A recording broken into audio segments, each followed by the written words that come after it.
Welcome back. Thank you very much. My name is Obindako. I'm talking about the white supremacy agenda or structure that has run this world all these years. And we live in that structure. If you look at immigration, if you look at all these world institutions, if you look at business, for instance, look at the billionaire list. It's white. Look at anything that represents wealth and power. If you look at democracy, that they are trying to push it on everybody, irrespective of the culture of the people, the kind of things that they see, the level of education, they say that democracy is the standard. You look at G8 meetings, you look at all this, the minority of the world, which is Europeans and their allies, have had a lot of controls in this world, and then they go around to teach a lot about human rights and things like that. But if you're looking for solution, then there has to be truthfulness, there has to be honesty. But if it's just about power and control, then that's fine. But you cannot say that, why is Africa poor? Why let's lift the standards of the Africans, and then the very thing that is the truthfulness, which is there, you say that we should not talk about it. The average white man has been grown or has been trained to believe that is the best, is the wisest, and is the standard. And all the contributions of other race, particularly the Africans, have been put somewhere or have been hidden. Not only the history have been hidden. And so if you don't understand this kind of power structure, then you will say that, for instance, you see business people, entrepreneurs, the structure of business, how they value business is the line of funding, the interest rate that, they invest. A lot of these things, when it comes to money and power, they are on color. They are on skin. If you're white and you're white male, especially, there is a lot that go on for you. If you're an African, you have already been branded as ignorant and backward and lazy. And that's the kind of thing and dishonest. There was a time I was listening to this man who was giving a talk. He was saying that they will not say them, but this is how they see the Africans, that they are not honest. This is how they've been trained. And nothing much will change so long as we deal with Europeans if these things are not discussed. So that's why you see some government official from America or somewhere with suit and tie feels that he has power to come to any African country and do what they, and that's what he wants. And when you challenge them, then your government will even panic. And those Africans who have been confident to challenge these structures and these systems, a lot of them have been destroyed, annihilated, hated.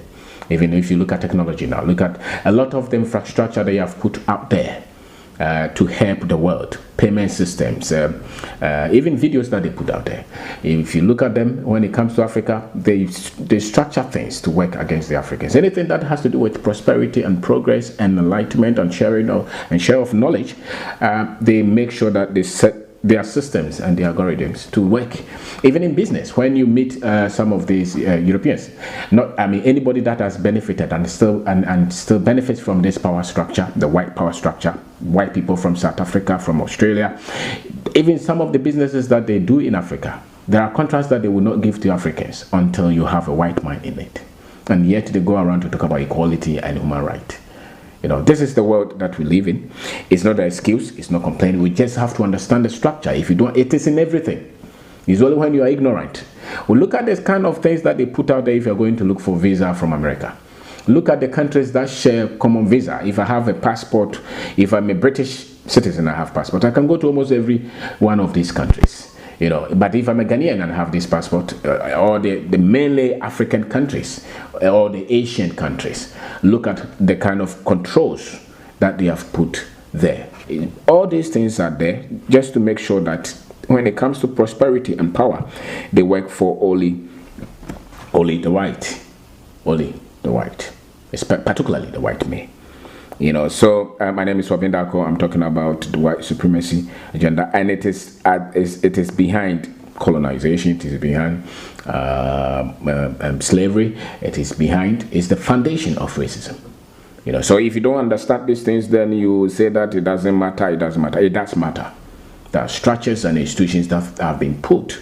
Sometimes you travel to some of these countries, even when you are in a car, the average poor citizen who is white still feels that he's better. Yes, of course, there are individuals who are maybe a bit okay, but we are talking of the structure, the power structure that works to protect them and give them power, and then the same structure that works against us. Look around the world. If you're very sincere, you will see it. Look, I always look at, if you say there is fairness and there's equity, no problem. I look at places where there is money and places where there is power. I look at the representation. Nothing should tell you more than that. If you look at places, go to any of these countries, look at those who are in charge of politics, of the government, of the law, of the legal structure. Look at those in charge of the economics, the trade, the businesses. Look at them. Look at their skin color. They will not tell you, but there are institutions, there are laws that they communicate among themselves that will value a business because it's a white man's business, the kind of valuation they will give. And if it's a black man's business, the kind of valuation that they give. And if you're ignorant, like a lot of us who were educated in this kind of system, you will defend them and make excuses. So a lot of Africans are very quick to condemn and victimize and blame Africans without understanding the structure. You have to understand the structure so that you can live in this world peacefully. The advantages that we have as Africans is, I think if there is any solution at all, is being aware of these things. If you are ignorant, then you can be destroyed. But if you know these powers, then you'll be able to know what to do. The other thing is that they should make sure that the Africans never come to power. The Africans in Jamaica, the Africans in Nigeria, the Africans in Brazil, the Africans in America, the Africans in England, those who this power structure, this white supremacist system that runs the world work against, they make sure that we will never work together. And the moment, and the work being prevented from coming together, uniting, it's just the information that they have pushed out there. A lot of lies in history, a lot of lies even in current affairs and what they put out there. So the more, that's why from 2019, 2020, a lot of awareness are being created where people are getting content that are not being sanctioned by these institutions.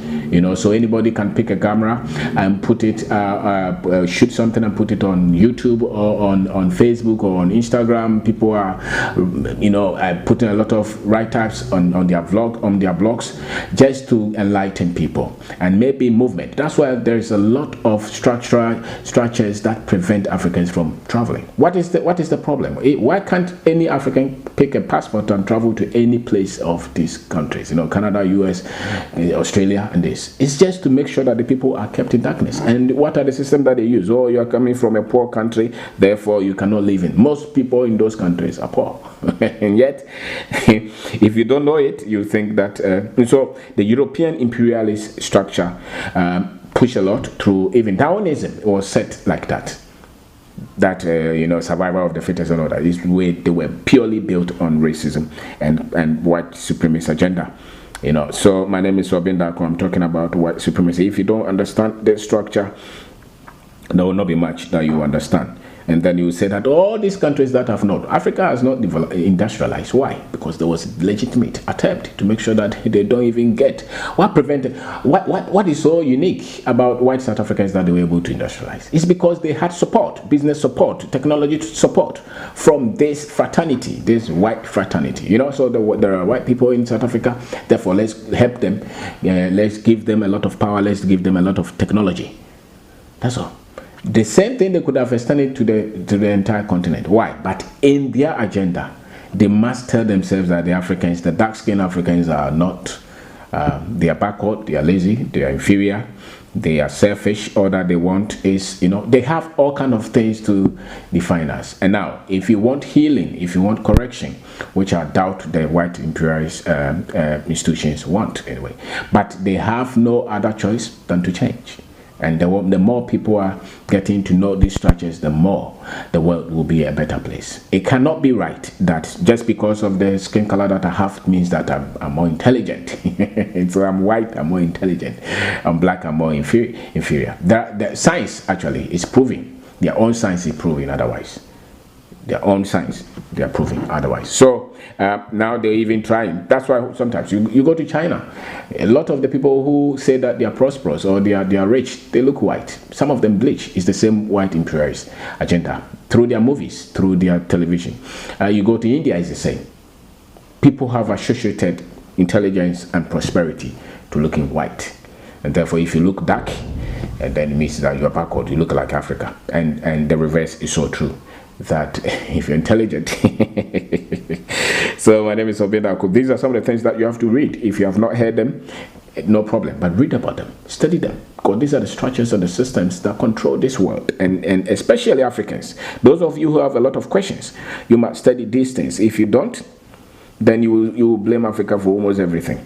And a lot of us blame Africa for everything without understanding these structures. These structures run through education, they run through religion, they run through the media, they run through government structure, legal systems. What do you think our lawyers they still wear those weaves? It's a white power structure that educated them, you know, and it's a class system. It's a class system because it's based on skin and association with prosperity, wealth, and they have to make sure that their own are the ones who continue to rule. And anybody who represents them like that must have a privilege, you know. And that's why sometimes you look. I remember when we were in England. Anytime you see most of their magazines, if you saw any representation of the Africans or black people, it was somebody who was what we would call mulatto, who was half. It hardly would it be pure African dark skin. And not the ones that I saw. Majority of them, once in a while they will put pure African there, but majority of them, they will put somebody who is half there. Because to them, it does not have to be the bottom, which is the dark African. And even if you go around the world, if you're an African, you travel to Dubai and these countries, your treatment is so appalling. But if you're an African from America, it's different. You go to China, it's the same. If you're an African or dark-skinned person from America, they treat you differently.